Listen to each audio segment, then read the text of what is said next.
어제 열렸던 이낙연 총리 후보자 인사청문회. 네, 맞습니다. 이것 좀 들여다봐야 오늘까지 될 이제 것 진행 같아요. 중일 예정인데요. 예. 이낙연 총리 후보자 청문회 자세히 보면 몇 가지 낯선 장면이 전 눈에 띄더라고요. 그래서 이낙연 총리 후보자 인사청문회 주목할 만한 세 가지 풍경, 이 뉴스의 행간을 좀 살펴볼까 합니다. 일단 어제 이제 보신 분들 알겠지만 이낙연 후보자가 고개를 많이 숙였어요. 네, 맞아요. 그러니까 청문회 시작부터 몸을 한껏 낮췄는데요. 이번 청문회를 저의 누추한 인생을 되돌아보는 기회로 삼겠다, 이런 얘기도 했고요. 예. 이 후보 부인의 위장 전입 의혹에 대해서는 깔끔하게 사실이다 인정을 했어요.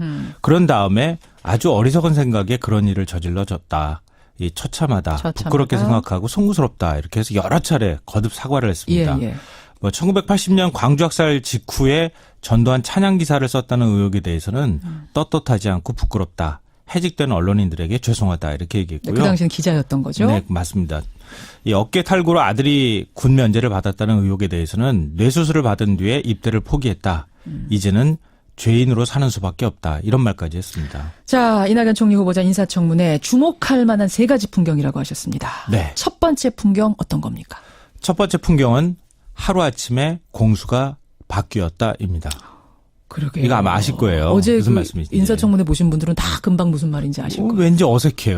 뭔가 좀 사람이 바뀐 것 같고 그렇게 생각되는데요. 여야가 바뀌었으니까. 네. 그것도 뭐 인수위 과정 같은 긴 과정 거치지 않고 바로 바뀌어서 더 어색할 거예요. 네, 맞아요. 네. 그러니까 박근혜 정부 시절에 새누리당 의원들이 지금 이제 자유한국당 의원들이죠.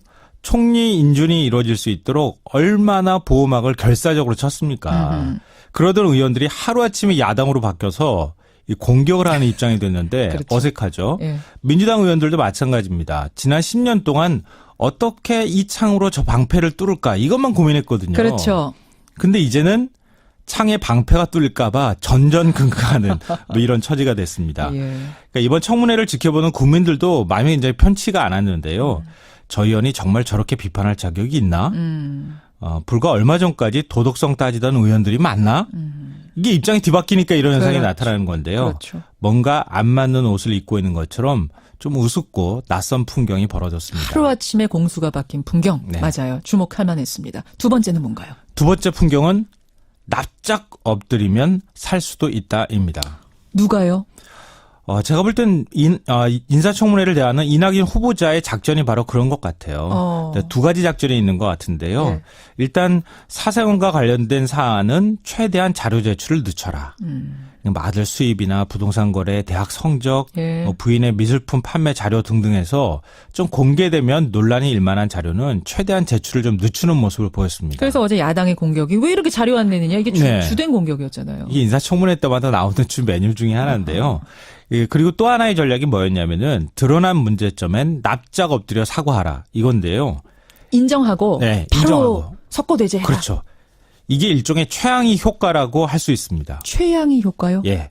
2014년 7월 박근혜 대통령이 최양희 교수를 미래창조과학부 장관으로 내정했습니다. 그때 뭐 의혹 종합 선물 세트다 이렇게. 네. 예, 아주 유명한 장면이 있습니다. 굉장히 많은 의혹이 나왔는데 예. 농지법 위반을 비켜가기 위해서 급하게 이 앞 정원에 잔디밭 위에 고추 모종을 심었잖아요. 맞아요. 농민단체들이 고추를 괴롭히지 말라 이러면서 성명까지 썼는데요. 네, 그러니까 농사를 짓는 사람이 아닌데 왜 농지법 위반해 가면서 그 땅 샀어? 이 공격이 들어오자. 그러니까 급하게 폭폭 파가지고 고추 모종 갖다가 심은 급하게 거죠. 고추를 심었던 그거 생각납니다. 다 들통났는데요. 예.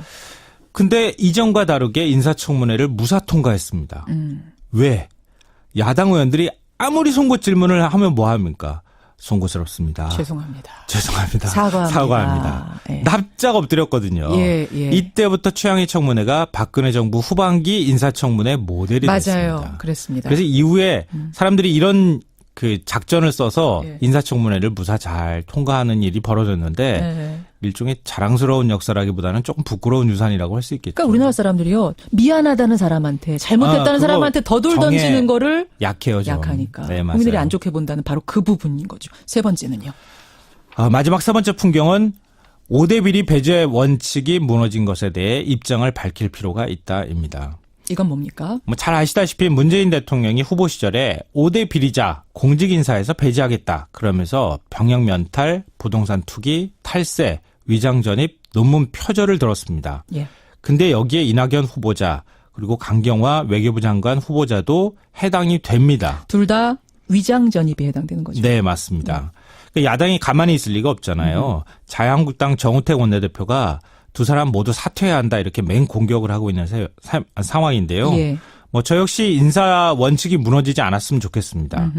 만약에 그럼에도 좋은 인재를 기용하기 위한 불가피한 선택이었다면 예. 그 진심을 국민들이 믿도록 다시는 같은 일이 반복되지 않거나 예. 이러면 진심이 없다고 느끼잖아요. 아니면 자신의 원칙을 바꾼 이유에 대해서 국민에게 진솔하게 설명하고 사과해야 한다. 그런 생각이 듭니다. 그래요. 어제 또 주목할 만한 풍경 하나가 이제 문자 폭탄. 그것도 문자를 예. 많이 보냈다 요거였는데 요 문자 행위에 대한 청취자들의 문자가 지금 막 들어오고 있거든요. 제가 잠시 후에 모아서 소개하겠습니다. 수고하셨습니다. 네, 고맙습니다. 어제 열렸던 이낙연 총리 후보자 인사청문회. 네, 맞습니다. 이것 좀 들여다봐야 오늘까지 이제 될 것 진행 중일 같아요. 예정인데요. 예, 예.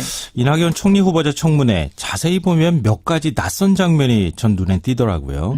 그래서 이낙연 총리 후보자 인사청문회 주목할 만한 세 가지 풍경, 이 뉴스의 행간을 좀 살펴볼까 합니다. 일단 어제 이제 보신 분들 알겠지만 이낙연 후보자가 고개를 많이 숙였어요. 네, 맞아요. 그러니까 청문회 시작부터 몸을 한껏 낮췄는데요. 이번 청문회를 저의 누추한 인생을 되돌아보는 기회로 삼겠다 이런 얘기도 했고요. 예. 이 후보 부인의 위장 전입 의혹에 대해서는 깔끔하게 사실이다 인정을 했어요. 그런 다음에 아주 어리석은 생각에 그런 일을 저질러졌다. 이 처참하다. 부끄럽게 생각하고 송구스럽다. 이렇게 해서 여러 차례 거듭 사과를 했습니다. 예, 예. 1980년 광주 학살 직후에 전두환 찬양 기사를 썼다는 의혹에 대해서는 떳떳하지 않고 부끄럽다. 해직된 언론인들에게 죄송하다. 이렇게 얘기했고요. 그 당시는 기자였던 거죠? 네, 맞습니다. 이 어깨 탈구로 아들이 가봐 전전긍긍하는 뭐 이런 처지가 됐습니다. 예. 그러니까 이번 청문회를 지켜보는 국민들도 마음이 굉장히 편치가 않았는데요. 저 의원이 정말 저렇게 비판할 자격이 있나? 불과 얼마 전까지 도덕성 따지던 의원들이 많나? 이게 입장이 뒤바뀌니까 이런 현상이 그렇죠. 나타나는 건데요. 그렇죠. 뭔가 안 맞는 옷을 입고 있는 것처럼 좀 우습고 낯선 풍경이 벌어졌습니다. 하루아침에 공수가 바뀐 풍경. 네. 맞아요. 주목할 만했습니다. 두 번째는 뭔가요? 두 번째 풍경은 납작 엎드리면 살 수도 있다입니다. 누가요?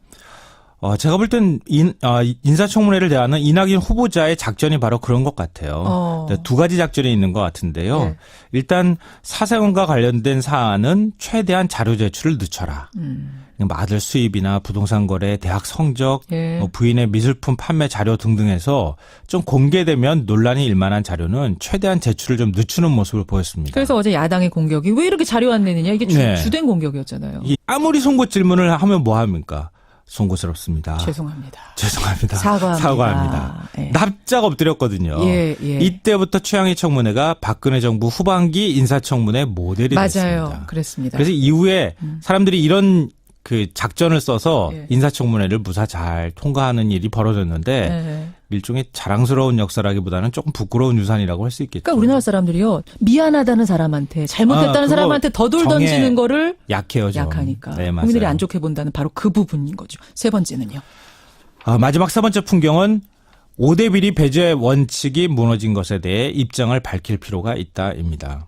이건 뭡니까? 잘 아시다시피 문재인 대통령이 후보 시절에 5대 비리자 공직 인사에서 배제하겠다. 그러면서 병역 면탈, 부동산 투기, 탈세, 위장 전입, 논문 표절을 들었습니다. 예.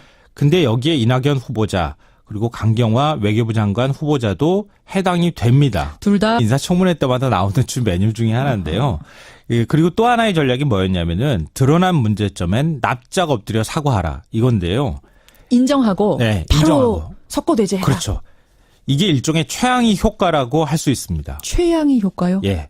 2014년 7월 박근혜 대통령이 최양희 교수를 미래창조과학부 장관으로 내정했습니다. 그때 뭐 의혹 종합 선물 세트다 이렇게. 네. 아주 유명한 장면이 있습니다. 굉장히 많은 의혹이 나왔는데 예. 농지법 위반을 비켜가기 위해서 급하게 이 앞 정원에 잔디밭 위에 고추 모종을 심었잖아요. 맞아요. 농민단체들이 고추를 괴롭히지 말라 이러면서 성명까지 했었는데요. 네, 그러니까 농사를 짓는 사람이 아닌데 왜 농지법 위반해 가면서 그 땅 샀어 이 공격이 들어오자. 그러니까 급하게 폭폭 파가지고 고추 모종 갖다 심은 거죠. 급하게 고추를 심었던 그거 생각납니다. 다 들통났는데요. 예.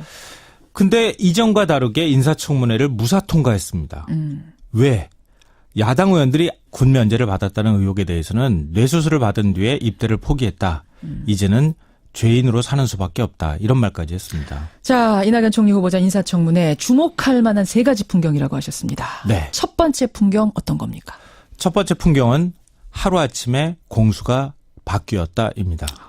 그러게요. 이거 아마 아실 거예요. 어제 무슨 그 말씀이신지. 인사청문회 보신 분들은 다 금방 무슨 말인지 아실 거예요. 왠지 어색해요.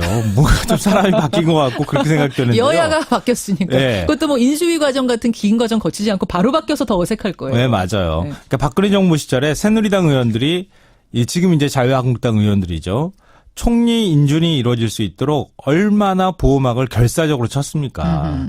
그러던 의원들이 하루아침에 야당으로 바뀌어서 이 공격을 하는 입장이 됐는데 그렇죠. 어색하죠. 예. 민주당 의원들도 마찬가지입니다. 지난 10년 동안 어떻게 이 창으로 저 방패를 뚫을까 이것만 고민했거든요. 그렇죠. 근데 이제는 창에 방패가 뚫릴까